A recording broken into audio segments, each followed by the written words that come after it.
Hello, my friends, and welcome back. Thank you very much for being with me again today. Before I discuss the three articles ready for us, let me ask you a question. If, let's say, an unknown person to you rapes someone, should he be charged for the action? And then if, under the investigation, you find out that he really committed the act of doing that awful thing? Of course. Okay, but what if, let's say, one of your relatives, one of your loved ones, does the same thing as that unknown person did? Should that person, your loved one or my loved one, should be held to the same standard, like investigated and then punished with the same punishment as the unknown person? Of course. Of course. This is one of the pillars of justice. It has to be distributed across the board. For the same actions, the retribution and negative retribution should be distributed to me as it should be distributed to you under the same circumstances. We can't just say, well, that's my uncle, forget about it. Oh, that's an unknown person or someone I don't like, should be punished. That's, the basic 1, 2, 3 of justice. The same thing is with the intellectual dishonesty. If you find a justification for that person because you like that person who committed that particular crime, but you have no problem in being just and objective in someone else's that you might not like, that means you're intellectually unjust and unfair, unjust, and dishonest to try to support that. So what do we have here? We have Ukraine, and Ukraine is thinking of doing something that Russia did, or at least the Wagner Group. Remember Wagner Group did? And the Western media laughed, ridiculed, and considered that a bad thing, which is trying to conscript convicts into fighting in Ukraine. So in the West, and the Ukrainians were pointing out loud and clear that, look, Prigozhin, remember the guy? He goes to recruit convicts from the prisons to fight with the promise that if they fight and they fulfill a certain amount of months fighting over there or years, they will be released from prison. And these guys were loud. I'm talking about the media, the big media, not by people like me. Said, what the hell are you talking about? Those guys were saying, oh my God, that's awful. But this is what the Ukrainians do now. Do you think these guys are going to bash them the way they did with Prigozhin and they claim the Russian Minister of Defense did? I guarantee you not. It's all okay. That's the first point, and the first two articles are going to be related with this issue. The third one is this: cash and gold are golden. So these two ways of surviving in this world are, how should I put it, are king. Not the credit card, not your bank account. Why? Because they can freeze that. They, being the guys in charge of us whenever they don't like something we do. With cash, unless they come and confiscate it to you, and that's coming, or gold, then they have no controlling your life financially. I was about to die here. Anyway, I'm going to show you a few articles that I made regarding the first article, which is right here, coming from Ukrainska Pravda. Ukrainian Justice Minister believes up to 20,000 convicts could be conscripted as cells are overcrowded. My point. So that means every time in the United States of America the jails, the cells are overcrowded, what should we do? Send them to war or give them the option to go to war? I thought that was bad. Send criminals to fight, give them weapons. If you remember correctly, people with felonies and misdemeanors here in the United States of America, which is a lesser crime, with domestic violence, for instance, they can't own a handgun. They can't apply for one. I know that for a fact. I own guns, so I'm out of it. So how come and you take this convict that legally you don't allow it to wear, to carry or to buy guns in civil society, and give them automatic weapons, or maybe even more, and send them to fight. They can turn around. I mean, really.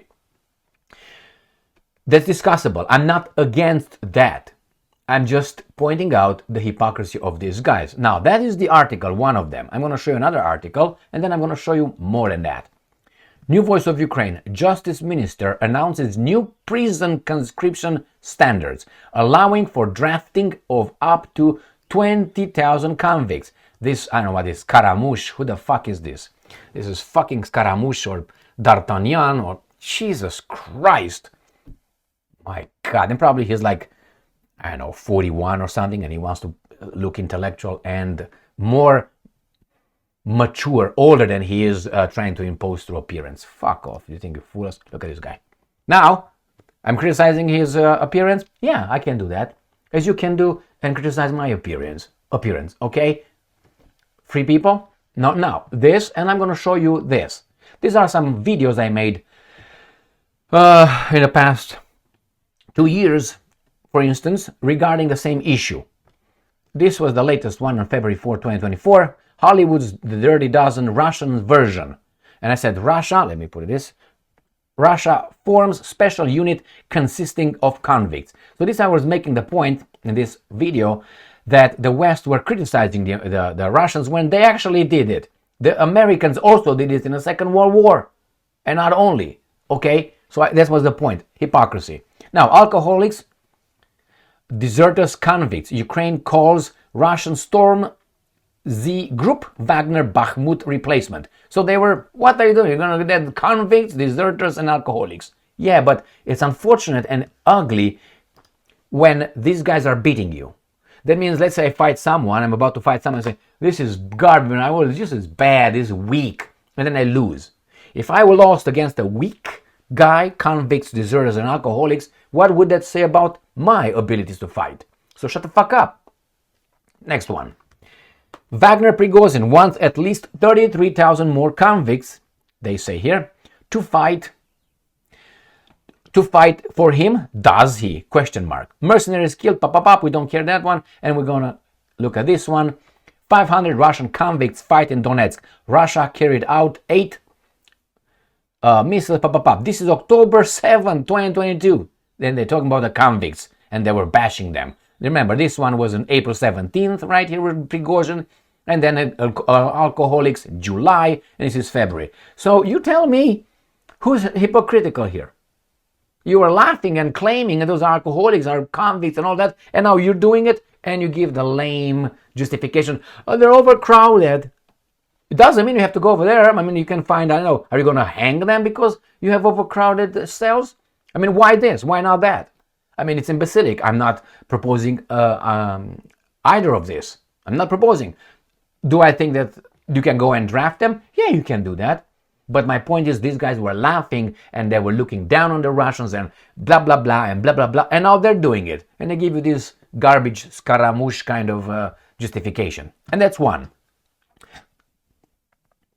issue. Now, this is the second issue. I think more important than the other one. Russia Today. 10th of May 2024, Ukraine to block bank accounts of draft dodgers.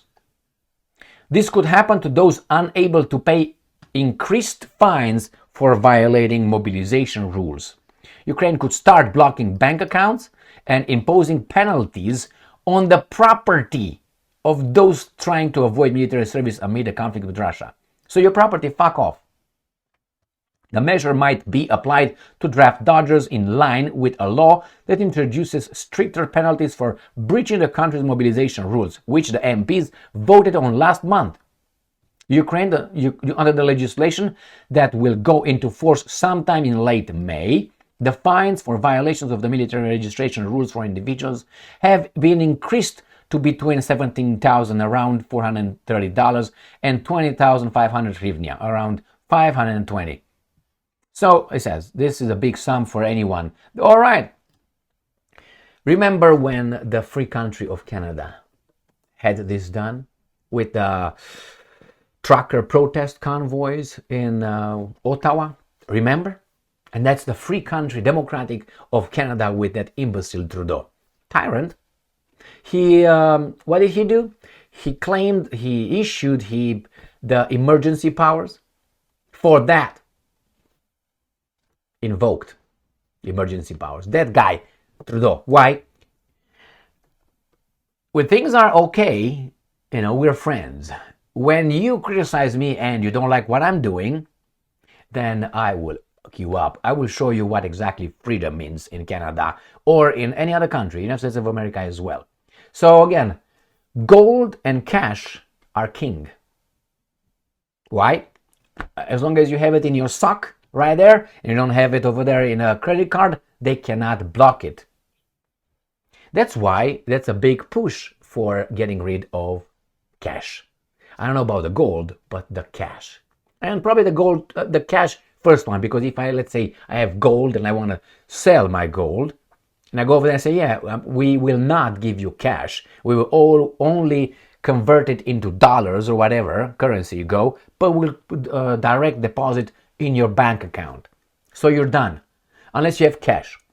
If cash is around, cash is king. Because with the gold, as I said, they can say, well, new policy. Gold should not be converted into cash. It should be directly deposited in your bank account, which is going to be blocked. These are the guys that supposedly we elect. They do this to us. What? Don't fucking touch that. Now regarding these guys with in Ukraine, that's their country. I think the fact is that Ukraine doesn't have enough military personnel. They're depleted. And a big chunk, I don't know exactly how big that is, but it seems like a very, I would say millions, are refusing to fight. Now, are refusing to fight because they're cowards, because they don't love their country, because they don't want to fight for Zelensky, Stein, and the clique and the West, because they don't want to fight their brothers, the Russians, because they support Putin. I don't know. All these things could be. And many is not only one option. So you see, because of that, these guys, instead of saying, wait a minute, maybe what we're doing is wrong for our nation. No, they have the power to do shit with you and to you. Remember, if you have 5 people over there leading and they make the laws for you, and let's say the whole country doesn't want that, but doesn't go outside and protest because it's a martial law, what can you do? You have to go like a cattle to a slaughterhouse. Clunk, clunk, clunk. Right there. But hey, Ukraine is a democracy. I think all these things in Ukraine should not have started if the Ukrainians would have been in charge of their country, which they're not. They weren't and they're not. And they will continue not to be because of this imbecilic move, these guys in charge of the Ukrainian nation, not Ukrainians, due to the nation of Ukraine. The Russians will take over, or if it's not going to take over, it's going to be the other guys taking over. So either way, you're fucked by one of these guys, Russia or Al Capone. Which one you prefer? You already know how Al Capone functions. You know, blackmail, threats, regime change, and bombardments. That's their diplomacy tool. How the Russians do it? Look around. Look what they did in Georgia, look what they did in Syria, and look what they did in Ukraine. Were those aggressive, offensive, unprovoked actions? I say no. In none of these 3 locations, the Russians say, you know what, we want that, we're going to take it. It's always someone else shot the first fire, or the first shot, or maybe more than one. Remember 2008, Georgia, Saakashvili eating his fucking Thai? Where was he educated? On whose payroll was that guy? He got American military advisors and instructors in his country with weapons from the West. He invaded South Ossetia, not Russia invaded Georgia. And the Georgians killed some Russians peacekeeping forces in South Ossetia, and Russia said, we're gonna fuck you up. And they did. Then what happened in Syria? Al-Qaeda. Al-Qaeda was formed out of what? And out of what? And out of what? And they go to the Mujahideens in 1980s in Afghanistan. Founded by whom? All right? And those guys turn into Al-Qaeda, then they turn into ISIS, right? That's the way it was. So, and then who started that shit? Oh, it was a civil war in Syria. Sponsored by whom? Backed by whom? Organized by whom? You find the same common denominator. Let's take Ukraine, 2014. Someone overthrew a legitimate democratically elected government, and those guys who are, if that would happen in any other country, democratic country, would be considered traitors and would be hung. All right? And nevertheless, the West immediately recognized those guys. Why? Because someone helped organizing that. All these three things have the same common denominator. So, okay, my friends, I can't. What are you going to do when you don't want to fight for these guys? When you realize? So, either ways, they're going to be under someone's domination. Russian domination or the good old West, who's also grabbed by the balls by interest, financial interest mainly. And then you got from that, you trickle down to military industrial complex with their arms manufacturing companies and with the nowadays energy suppliers. Big Pharma is down on the list. Why? They don't really have power. Why? The first one is the military. Who's got the guns? Got the power. We're still the same baboons we were 3,000 years ago, 4,000 years. You got the club to smash everybody's skulls, you are in charge. They say no. Man, we're civilized. We're more sophisticated. I've been told by a friend of mine, a good friend of mine, Emil. American electorate is more sophisticated than that. When I claimed these guys are in charge here is the military and CIA, I said this 15 years ago. CIA, these guys coming from a communist country, so I had my antennas very sensitive. And he said, Emil, like, hey, retard. American public is more sophisticated than that. And I said, yeah. And they voted, and then when we met again, I said, and they voted 2 times for Obama. It was another argument. Conversation, we didn't have argument, but intellectual argument. But anyway, and then he told me, you were right. But that was 7 years ago or so. You remember when we talked about that? Yeah, you were right. Well, I thought I was right, but nevertheless, it's okay. So here is, my friends, banking accounts. It's coming to you. Remember when these guys did that insurrection on January 6th, what did the FBI do? They accessed credit card transactions to the credit card card providers. How? Freedom, right? Land of the free, the home of the brave. Maybe if we don't change things around, we. Thank you very much for being with me again today. Stay strong, stay smart, look for the truth, and be just.